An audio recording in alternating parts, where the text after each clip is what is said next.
The idea of jumping from the edge of space sounded insane.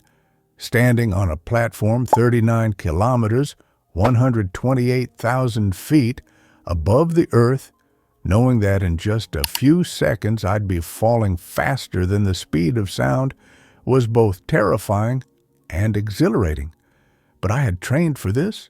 Months of preparation, high-altitude simulations, and extreme G-force resistance exercises had all led to this moment. I climbed into the capsule, my pulse steady, but my mind racing. The balloon that would take me to the stratosphere slowly began its ascent. The air grew thinner, and the deep blue sky turned into an endless black void. The higher I went, the more Earth began to look like a fragile blue marble floating in the vastness of space. The radio crackled. Altitude 120,000 feet, 125,000, 128,000. You're at the jump point. I took a deep breath, heart pounding. My fingers clenched the handrails of the capsule's hatch. Through the visor of my pressure suit, I could see the curve of the Earth stretching endlessly below me. This was it. No turning back. I stepped out onto the tiny platform, standing at the very edge. The silence was deafening. I could hear nothing but the rhythmic sound of my own breathing. My instructor's final words echoed in my mind. Control your spin. Focus on your breathing. Good luck. Then, with one final breath, I jumped. For the first few moments, I felt weightless. It was like floating in the vacuum of space. But then, gravity took over. My speed skyrocketed. 200 miles per hour, 400 miles per hour, 600 miles per hour. The thin upper atmosphere offered almost no resistance. My body spun uncontrollably, and I lost all sense of direction. The Earth below me blurred into a dizzying swirl. I fought to stabilize myself, my arms and legs flailing against the air. Then it happened. A boom ripped through the sky. A shockwave shot past me. I had just broken the sound barrier.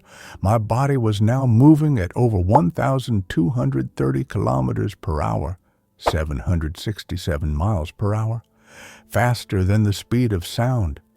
I was officially supersonic, but my body wasn't designed for such speeds. The pressure was immense. I could feel my suit tightening as I pushed through the air, and my visor fogged slightly from my rapid breathing.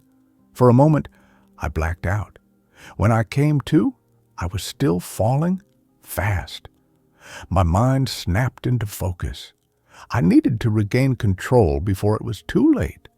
I forced my arms and legs into a stable position, trying to stop the wild spin. At this altitude, one wrong move could knock me unconscious again, and if that happened, I wouldn't survive. Seconds stretched into eternity. I was falling faster than a jet, breaking records with every passing moment. My altimeter beeped. 20,000 feet. The thickening atmosphere started slowing me down, and the violent shaking lessened. I could finally move properly. At 10,000 feet, it was time. I pulled my parachute cord. A massive jolt rocked my body as the canopy deployed. The extreme fall turned into a gentle descent. The world around me finally came back into focus. I looked around. The sky was a deep blue again. The ground below me getting closer. I had done it.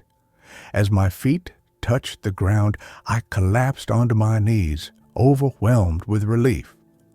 A wave of cheers erupted from the support team rushing toward me. Cameras flashed. Reporters shouted. I could barely process what had just happened. I had just done the impossible. I had jumped from the edge of space, reached supersonic speeds, and survived. This wasn't just a stunt. This was a moment in history.